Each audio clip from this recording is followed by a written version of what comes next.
عشق رسول کا تقاضا یہ ہے کہ ہمارا اندر اجلا ہوا ہو، ستھرا ہو، پاکیزہ ہو، نظیف ہو، ہمارے رویے دل آویز ہوں، طرز زندگی خوبصورت ہو۔ تو اس نے کہا حضور سنا تھا آپ کو پسند نہیں ہے۔ اللہ اکبر! تو محبت تو محبوب کی منشا پا جاتی ہے، اور حکم تو بہت بڑی بات ہوتی ہے، حکم کے لیے تو جانے وار دیتے ہیں۔ آقا کریم علیہ السلام تشریف فرما تھے اور مجلس نور جمی تھی کہ ایک صاحب آئے اور انہوں نے آ کے حضور علیہ السلام سے سلام عرض کیا، مصافحہ کرنا چاہا، لیکن آقا کریم نے اعراض کر دیا، رخ پھیر لیا۔ تو وہ سمجھے شاید حضور نے التفات نہیں کیا، اتفاقاً بعض قات ہو جاتا ہے، رش میں میرے ساتھ بھی ایسا ہوتا ہے، ایک آدمی ادھر سے پکار رہا ہے، ایک ادھر سے پکار رہا ہے، تو کس کو پذیرائی بخشیں اور کس کو نظر انداز کریں؟ تو جدھر نظر پڑ گئی سو پڑ گئی، جدھر رہ گئی سو رہ گئی، تو اس میں قصور نہیں ہوتا، رش میں یہ معاملے ہو جاتے ہیں۔ تو اس نے سمجھا شاید حضور نے التفات نہیں فرمایا، تو جدھر حضور کا رخ تھا جا کے ادھر سے سلام پیش کیا۔ تو آقا کریم نے پھر اعراض کر لیا، سمجھ آ گئی کہ حضور ناراض ہیں، لیکن یہ سمجھ نہیں آ رہی تھی کہ ناراضگی کا سبب کیا ہے۔ تو وہ ناراض ہو کے چلے نہیں گئے کہ مجھے میرے سے ناراض کیوں ہیں۔ آج کل تو یہ بھی ہوتا ہے کہ ایک منٹ نہیں لگتا، کوئی بہانہ چاہیے لوگوں کو دینی لوگوں سے روٹنے کا۔ تو اس نے صحابہ سے پوچھا کہ حضور علیہ السلام نے مجھ سے اعراض کیا ہے اور میرے سلام کا جواب ارشاد نہیں کیا، شاید مجھ سے ناراض ہیں، تو میں تو نہیں جان سکا، آپ بتا سکتے ہیں کہ ناراضگی کا سبب کیا ہو سکتا ہے؟ میں ایک لمبے سفر پر ایک مدت کے بعد واپس آیا ہوں، تو میں کچھ اندازہ نہیں رکھتا۔ تو انہوں نے کہا ہاں، یہ تو نے سونے کی جو انگوٹھی پہن رکھی ہے، اس کو حضور علیہ السلام حرام کر چکے ہیں۔ ان الذهب والفضة حرام لذکور امتی، سونا چاندی امت کے مردوں کے لیے حرام کیا گیا، یہ عورتوں کا زیور ہے، گہنا ہے عورتوں کا، عورتیں پہن سکتی ہیں، مردوں کے لیے جائز نہیں ہے۔ تو خام خواہ کا گناہ اپنے ذمہ لینے والی بات ہے، اس کو آتش دوزخ کا انگارہ قرار دیا حضور نے۔ تو تیرے ہاتھ میں یہ سونے کی انگوٹھی ہے، اس وجہ سے شاید حضور نے اعراض کیا ہو۔ تو وہ آگے بڑھا اور انگوٹھی اتار کر کے حضور کو پیش کرتے ہوئے کہا حضور اس وجہ سے ناراض ہے، یہ رہی۔ تو آقا کریم نے وہ انگوٹھی پکڑی اور یوں ایک جانب پھینک دی۔ ناراضگی کی وجہ یہی تھی۔ بیٹھ گیا، مجلس ہوئی، آقا کریم کی نور نور باتیں سنی، گفتگو کا نور روحوں میں جذب کرتا رہا۔ جب مجلس اختتام کو پہنچی، لوگ واپس پلٹنے لگے تو یہ بھی واپس ہونے لگا۔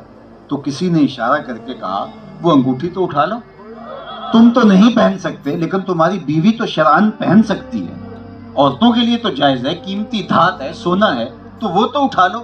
تو صحابی نے جو جواب دیا وہ لفظ سن لیجیے۔ اس نے کہا واللہ لا آخذہ ابدا وقد طرحہ رسول اللہ صلی اللہ علیہ وآلہ وسلم، کہا اللہ کی قسم میں اسے کبھی بھی نہیں اٹھاؤں گا جس کو میرے حضور نے پھینک دیا ہے۔ یہ سونا ہے، ہیرا ہے، لال ہے، جواہر ہے، موتی ہے، پکھراج ہے، کچھ بھی ہے، پڑا رہے، میں نہیں اٹھاؤں گا، اس لیے کہ اس کو میرے حضور نے پھینک دیا۔ میں اور آپ سر سے لے کر پاؤں تک دیکھیں، کوئی ایسی چیز تو نہیں ہم پکڑے ہوئے جس کو حضور نے پھینک دیا ہو، کوئی ایسی عادت تو نہیں تھامے ہوئے جس کو حضور نے پھینک دیا ہو، کچھ ایسا رویہ تو نہیں اپنائے ہوئے جس کو میرے حضور نے پھینک دیا ہو، کوئی ایسا کاروبار تو نہیں کر رہے جس کو میرے حضور نے پھینک دیا ہو، کوئی ایسا انداز تکلم تو نہیں اختیار کیے ہوئے جس کو میرے حضور نے پھینک دیا ہو۔ تو میں اور آپ سر سے لے کر پاؤں تک دیکھیں کہ ہمارا کوئی رویہ حضور کے بتائے ہوئے طریقوں سے ہٹ کر نہ ہو۔ ان کی محبت کا تقاضا یہ ہے کہ ان کا خلق ہماری روحوں میں اتر جائے، ان کی محبت کا تقاضا یہ ہے کہ ان کا پیار ہمارے من میں سمویا جائے۔ اس مخلوق کے ساتھ، حضور کی امت کے ساتھ ہماری محبت مثالی ہو، حضور کے غلاموں کے ساتھ۔ میرے والد گرامی رحمت اللہ تعالی علیہ فرمایا کرتے تھے کہ اگر تم حضور کی امت سے پیار کرو گے تو حضور تم سے پیار کریں گے۔ سبحان اللہ۔ کسی کی اولاد سے آپ پیار کرتے ہیں اور اس کے چہرے کی بلائیں لیتے ہیں تو آپ نہیں دیکھتے کہ باپ کے چہرے پہ آپ کے لیے کیا جذبات امڑ کے آ جاتے ہیں۔ کسی بچے کی گال سہلائیں، اس کے سر پہ ہاتھ پھیریں تو کیا رویہ ہوگا اس کے باپ کا۔ جب حضور علیہ السلام امت سے آپ پیار کریں گے تو آمنہ کے لال کے دل میں امت کے لیے کتنی محبت پیدا ہوگی اور غلام کے لیے کتنا پیار پیدا ہوگا۔ اس لیے میں تو گلی گلی یہی کہتا کہتا ہوں کہ توڑنے کی بدکاری نہ کرو، جوڑنے کی کوشش کرو۔ یہ امت ٹکڑے ٹکڑے ہو چکی ہے۔ یہ پوری امت آج جس درد سے، جس طرف سے گزر رہی ہے، جس اذیت سے گزر رہی ہے، آج خیر تو ہمارا تماشا بتائے۔ ہم اس پہ بحث کر رہے ہیں کہ چور کا ہاتھ انگلیوں سے کاٹا جائے یا ہتھیلی سے کاٹا جائے یا پنجے سے کاٹا جائے، لیکن ہمارا دشمن کہتا ہے کہ کندھوں سے ان کے بازو ہی کاٹ دیے جائیں، ان کی ٹانگیں ہی کاٹ دی جائیں، یہ سانس بھی جو لے رہے ہیں وہ بھی نہ لے پائیں۔ آج ہمیں دیکھنا ہوگا کہ آج حضور کا پیار ہمیں کیا سکھاتا ہے۔ یار محبت تو جوڑتی ہے۔ میرا اور آپ کا کیا رشتہ ہے؟ کوئی رشتہ داری ہے؟ کوئی کاروباری سانجھ ہے؟ میرا آپ کا تو آپ کی شناسائی بھی نہیں ہے۔ 2 4 5 10 لوگ ہوں گے جن سے چہرہ شناسی ہے، باقیوں کو تو پہلی مرتبہ میں دیکھ رہا ہوں، اور آپ کی بھی میرے سے کوئی ایسی شناسائی نہیں ہے، لیکن آپ کی آنکھوں کی پتلیوں پہ یہ لکھا ہوا پیار کیوں ہے؟ آپ کے سینوں میں محبت کی کائنات کیوں موجزن ہے؟ آپ جو ہے وہ ایک سیلفی لینے کے لیے کیوں تڑپ رہے ہیں؟ میں کون ہوں، کیا اوقات ہے میری، خس خس جتنا قدر نہ میرا تے صاحب نو وڈے آئیاں، میں گلیاں دا روڑا کوڑا تے محل چڑھایا سائیاں۔ میرا اور آپ کا کون سا رشتہ ہے؟ اور وہ ایک ہی رشتہ ہے، اور وہ نام محمد صلی اللہ علیہ وسلم۔ محمد کی وساطت سے، محمد کی وساطت سے محبت تیری میری ہے۔ توجہ چاہوں گا، محمد کی وساطت سے محبت تیری میری ہے، محبت اصل ہے ان کی، نہ تیری ہے نہ میری ہے۔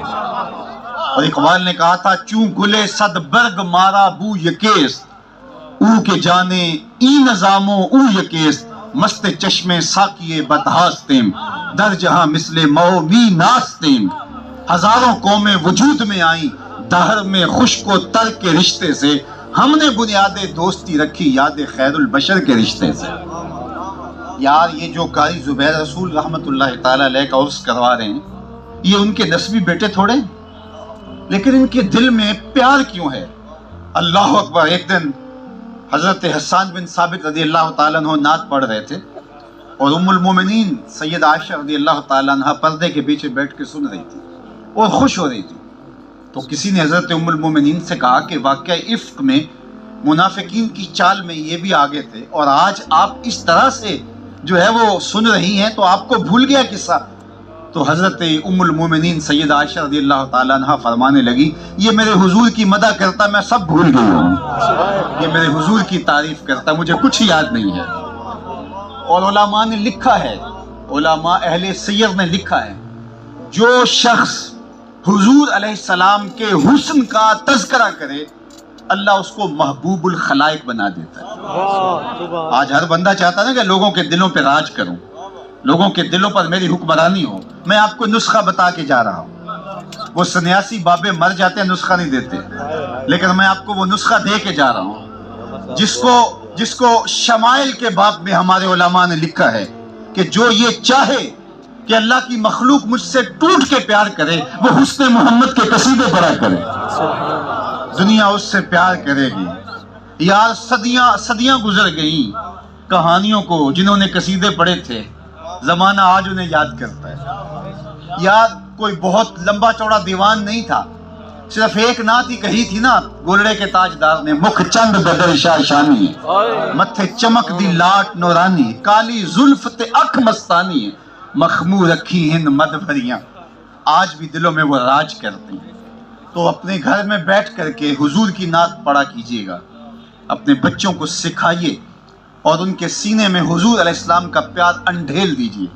علامہ اقبال علیہ رحمہ نے ایک مجلس میں گفتگو کرتے ہوئے جو ریکارڈ پہ موجود ہے کہا تھا کہ اپنی نسل کو حضور کا پیار سکھانے کے لیے آپ کو 3 کام کرنے پڑیں گے، اور یہ بات ذہن میں رکھیے گا کہ یہ کوئی اختیاری مضمون نہیں ہے کہ ہم چاہے کر لیں اور چاہے نہ کریں۔ حضور کا پیار اپنی اولاد کو سکھانا ہمارے ذمہ لازم اور واجب ہے۔ ادبوا اولادکم، اپنی اولاد کو سکھاؤ، علی ثلاث خصال، اپنی اولاد کو 3 چیزیں سکھا کر جانا تمہارے اوپر ضروری ہے، اور اگر تم یہ کام نہیں کیا تو تم سے بہت